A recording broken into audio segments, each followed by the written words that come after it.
Hello, our dear followers, and welcome to Brussels Proud podcast. Today we're gonna talk about the extremely important and sharp topic of our days, like future of European cities. New way of urban planning according to dramatic climate changes shaking the planet becomes more and more popular and needed in European Union. How we can build better? What can help us to low temperature? How we make air and water in the cities cleaner? What makes us happier in the cities? Point by point, we can see things which are already happening, like making green facades to cool our houses, an ecological way without waste of electricity or fossil fuels.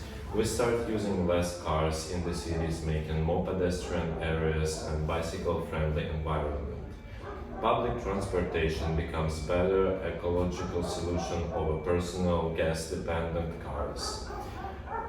I want to add personally that most of the European cities were built in medieval times, and the structure of the city center have pedestrian areas and organically it can be used to low cars in the city center. Every human is a child of the forest, and we still need connection with nature in the middle of city center. Vegetation have positive influence on our mental health together with architecture based on harmony and beauty over the concrete and function of brutalism and Bauhaus. Step by step we're implementing green areas in cities through parks, boulevards, green facades and roofs by inventing new way of aesthetics called solar punk. Another direction is to build from a living trees, which is time consuming but beautiful, sustainable and almost spiritual. Big changes happening in Paris, the capital of Olympic Games this year. This is a good example for all the European cities to evolve in the same direction and invest in ecological projects to urbanize healthy and sustainable places to live in the future European Union.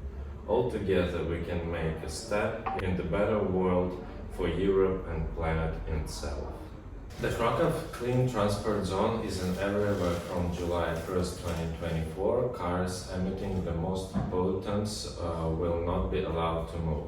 There are old vehicles, some over 30 years old. We're talking about passenger cars produced up to 1992 for vehicles with petrol engines and up to 1996 for cars with diesel engines. In Krakow, after the law introduced, it is expected to be around 80% by 2026 compared to 2019. Meanwhile, the decrease in the average concentration of nitrogen oxides is expected to be around 50%. All these arguments and the desire to protect the health of residents speak in favor of introducing the clean transport zone in Krakow as soon as possible, over as large an area as possible. Examples from other cities and similar zones have already been introduced in over 300 centers of Europe alone, show that this is a very effective tool in the fight for the clean air. We are now going to talk about solar punk. Solar punk is like a hopeful daydream about our future cities. It's all about blending nature and technology to make our urban areas greener, healthier, and more connected to the environment. That's interesting. Imagine a city where every building has a lush greenery climbing up its walls, where solar panels soak up the sun's energy, and where people grow food on the rooftops. Wow. Insane. It would be amazing. That's the kind of world solar punk imagines. At its core, solar punk is about finding creative solutions to big problems like climate change and pollution. It's about using renewable energy like solar and wind power instead of fossil fuels, which harm the planet. But it's not just about technology. Solar punk also focuses on community. It's about people coming together to make their neighborhoods cleaner, safer, and more sustainable. But what can make people come together? Maybe they have the same aim, and in this way they can connect each other and forming a community. I think it's poverty what can make people come together, because I was reading about gardening and next to the houses, which happened at Cuba, because people were so poor that they were pushed to grow food together, and that made this micro society, and actually they created sustainable areas where they can feed themselves from these areas, and also become a healthy society where they respect each other and harvesting food together. Yeah, the first thing, the problem happens, and then an action, and then the action comes with a consequence. With a certain solution. So yeah, definitely the problem is that our cities are not in the best perfect shape right now. So that's the conditions. yeah. For example, now we're in the center of Athens and we see one park next to us, but the other area is just concrete boxes without any aesthetics in it, which makes people most probably mentally unstable. And it's not just about making cities pretty. Solar punk is also about fairness. Have you thought about fairness? What is fairness? Like everyone got the same rights, right? It sounds amazing, but in fact it's very utopistic, because we as a human species never tried to achieve it. We never tried to put everyone on the same level. We were always into defining us in different groups, which probably in the future we can try to fix. Yeah. At least they're trying, or we are trying, because there's a process in which all of us are involved. Yes. So it's our responsibility to take care of our piece of puzzle. Yes, I exactly. agree. So in a solar punk world, art and culture play a big role too. Artists, writers, and designers imagine what this future looks like, inspiring others like you to get involved in the process. I'm deeply inspired. I'm glad you are. So when we talk about solar punk, we're not just thinking about a distant dream. We're actually talking about real ideas and actions that can make our cities better places to live for us and for the planet and for the upcoming generations. That's Like great news. It brings me hope. Your kids and your grandkids will live in a better world. I don't think so, but I want to believe in this. Me too. Another program that is currently being carried out in some of the large urban metropolises is the urban cooling strategy. I don't know if you have heard of it, but it's combined with other bioclimatic urban plans, such as the one we have been agreed in the benchmark city of Paris, consisting of building more green spaces, which I personally think that it's so important. I haven't heard about it, but sounds like a good initiative.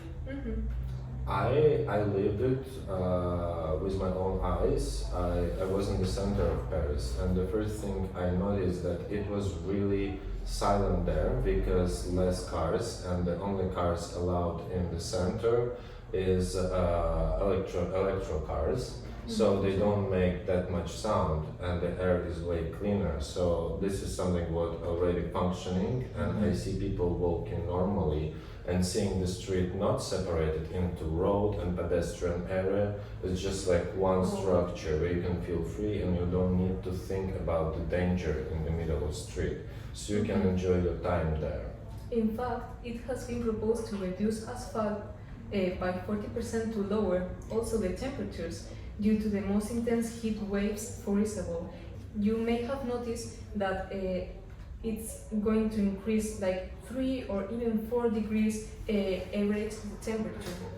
I've also been in Paris last year, and I realized that in late November, the temperature was like suitable for the late of summer. Yes. Yes. So basically, that affects the Yes, we are. We really need to reduce concrete and asphalt because it will burn our cities to ashes in the future if we won't fix it right now. We are already seeing the evolution of this problem also in Southern Europe, such countries such as Greece, Spain, and also Italy. Don't you think so? And the World Health Organization recommends that it should be like 10 square meters of green spaces per habitant to be a more quality life to have it. That should be like this.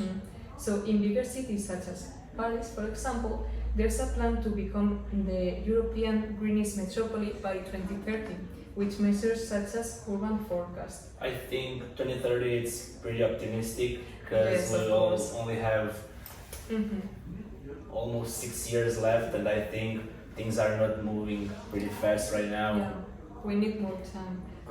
I also heard that they are trying to clean a river in Paris to make this Olympic competition of swimmers there, but they're still testing the water. And do you have any more details on it? There's an attempt by 26 that we made to practically half of the city is going to be green, including also the river. But however, we can try to compare Paris to other cities, to other farther areas away from this big metropolis, so we can compare and to see that this problem doesn't exist in other ones. But you know that Paris is not the only city in the Europe which is in this problem. There are many others. But if they will make river possible to swim in there for sportsmen, it's gonna be big announcement for other cities that they can achieve something same, because that's gonna be the water which you can actually swallow while swimming. So it should be really clean. But as I understood, they keep cleaning it in the chemical way, which is not really great solution. Not as good as to being filtered the And right it way. feels more like a politic act, just to make this loud The campaign. ecological announcement to win some elections and just go with it. I'm sure it's pretty harmful for the nature.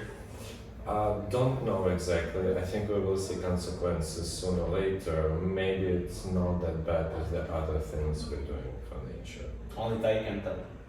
Only time can tell.